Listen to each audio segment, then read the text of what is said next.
Ohio State, though, the conversation around them this year to me feels a little bit different. They always have the same goal, which is to win the Big Ten, to beat Michigan, to win the national championship. But I think it's interesting how many guys have come back to Ohio State, have chosen to come back to Ohio State, and are saying that out loud. Part of me is like, is that really the way that you want to approach this kind of pressure that you're putting on yourself? Because Denzel Burke is like, hey, I didn't come back for anything less than winning the national championship. I'm paraphrasing, that's what he said. Jack Sawyer, same deal. I believe other players have also said it's natty or bust. Like that is the approach for them. Okay? Now, me personally, I'm a very, very big believer in you take each day as it comes. You give your all to that day. You go 1-0. You focus on the process. And like when you look up at the end of however many weeks or months, then you say, okay, we accomplished our goal. Like our goal here is to be the very best college football show in digital media. That is our goal. That is our goal, period, point blank, the end. But I don't come on here every single day and say, best college football show in digital media. That's us. Like, one, that doesn't really do anybody a lot of good to just say that's our goal. It's nice to have goals, but what we should do here, what we try to do is focus on going in our lab, putting the best segments together we can, being as prepared as possible, building the best community possible, and just stacking days every single day. And so I'm not knocking what Ohio State's doing, but I am saying it does feel a little bit counterintuitive to what you've maybe come to expect from other great programs that have reached the mountaintop of college football. Like Nick Saban, Kirby Smart are the exact same way. You talk to them after a loss, and they're upset with what they did on the field. It's like, no, it wasn't good enough, wasn't the standard. We got to focus on us. We got to go 1-0 each day. We got to have a good week of practice before we talk about beating Ohio State, Alabama, I mean, whoever you want to talk about down the road for those teams, that's their approach. And so one part of me was like, I don't know if this is the way that you handle that kind of pressure. I don't know if that sits right with me totally the way that I was hoping it would sit for a team that's trying to accomplish what they're trying to accomplish. But I think the more that I sit with it, yes, there's some danger in looking ahead and for feeling like you're looking ahead a little bit. But I think for Ohio State, the more that I digest this, the way they're approaching it, talking about, going natty or bust and all that, I think it's Ohio State more so embracing the pressure, embracing what's expected of them. And I think the reason why I'm okay with that is because all the external pressure that comes with being at Ohio State, one, I think they're used to. Two, the internal pressure at Ohio State, I believe makes it so the external pressure doesn't even matter. And what I mean by that is, like, if you're Denzel Burke, you had a chance to go pro. You had a chance to go make a whole lot of money, probably have a nice signing bonus. Like, I don't pretend to know exactly what his draft grade would have been or what would happen at the combine, but, like, he would be on an NFL roster right now. That is a fact. He decided to come back to Ohio State. For him, it's got to be personal. For him, it is personal. For him, he wants to go beat Michigan. For him, he wants to win a national championship. Like, a lot of goals. Look at that list for Denzel Burke that he more than likely set for himself when he got to Ohio State. There's a lot of unchecked boxes. And so for him, I could care less what J.D. Pickell at On3 is saying about me, how much pressure we got on us. Like, we understand the pressure we have. We put pressure on our shoulders to go get this thing done.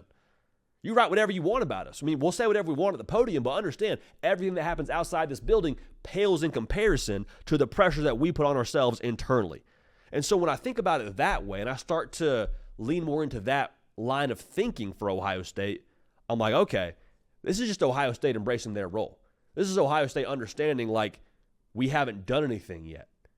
We have a lot of talent, got a lot of dudes to where we should accomplish a lot, but we haven't done anything just yet. And so all that leads me to believe, like, this Ohio State team, man, it just feels a little bit different. It really does. And I know there's some part of it where it's like they're trying to get back to the mountaintop and they're kind of this underdog role. But, like, I mean, even just from, like, a chip on their shoulder perspective, like the edge perspective, like they are, I think, so comfortable talking about these things because they know what they have in-house. They know what they're supposed to do. Like Nick Saban last year at SEC Media Days, everyone's talking about Bama falling off and Bama not being Bama anymore. And, I mean, he was, like, cool as a cucumber when he talked to SEC Media Days. He was just so chill, almost concerningly so. You're like, hey, what does he know that we don't know? That might be the same thing that we could say about Ohio State right now. What do they know that we don't know right now? Because they're in that building. They're getting after it in the Woody Hayes every single day. That's it for them. That they are the only ones that can actually see what is going on within Ohio State's program.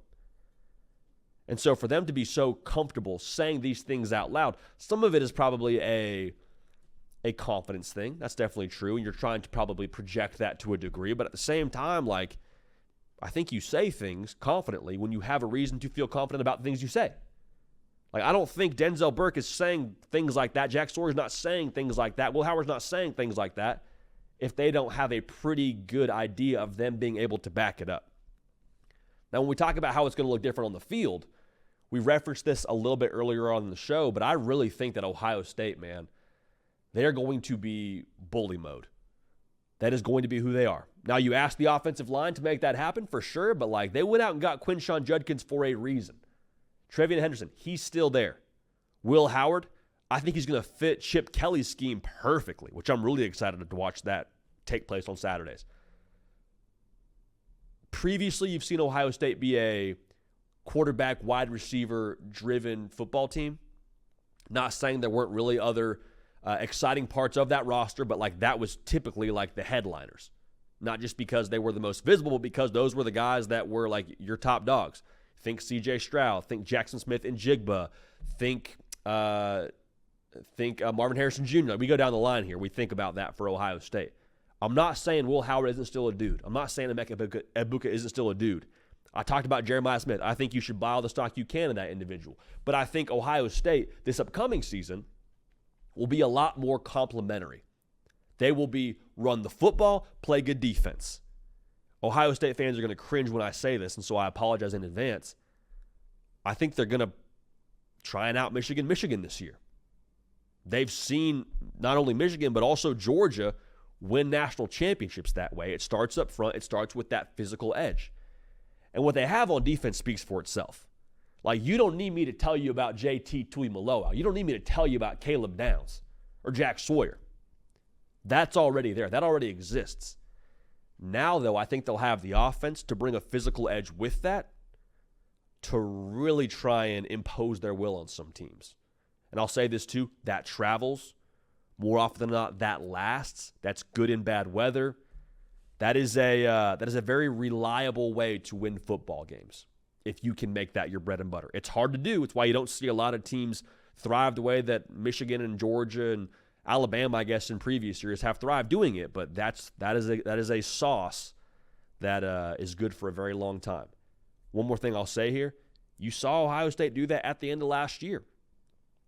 I said it on a previous video. There was a drive at the end of that Michigan game where Ohio State handed the ball to Trevian Henderson multiple times in a row and just ran it down Michigan's throat. And that was a moment when I was watching that game during the broadcast. I was like, man, that's Ohio. That's what we've talked about all this past year for Ohio State. Their toughness being called into question, and are they physical enough? Like, on that drive, they proved we have this under the hood. I think this upcoming year will be an effort to multiply that effort and magnify that approach. I think that's going to be what they are. So going back to handling the pressure, they're leaning into it. The pressure externally pales in comparison to the pressure they feel internally, the pressure they put on themselves internally. Nobody wants to beat Michigan more than Ohio State, obviously. Nobody wants to win the national championship more than Ohio State based on what they've done the past couple of years. And so when that's the pressure you have on yourself, I'm okay with you saying it out loud. I have no issue with that. Because I think you can acknowledge the pressure and at the exact same time make it an emphasis on the work. So Ohio State's handling the pressure and talking their cash at media days, I'm cool with it. Do what you want to do, because I think when it's time for toe to meet leather and football to be played, they'll be ready. Hey y'all, thanks so much for watching. Subscribe to the channel here to make sure you don't miss an episode of The Hard Count. Also be sure to check out other videos on the On3 YouTube channel.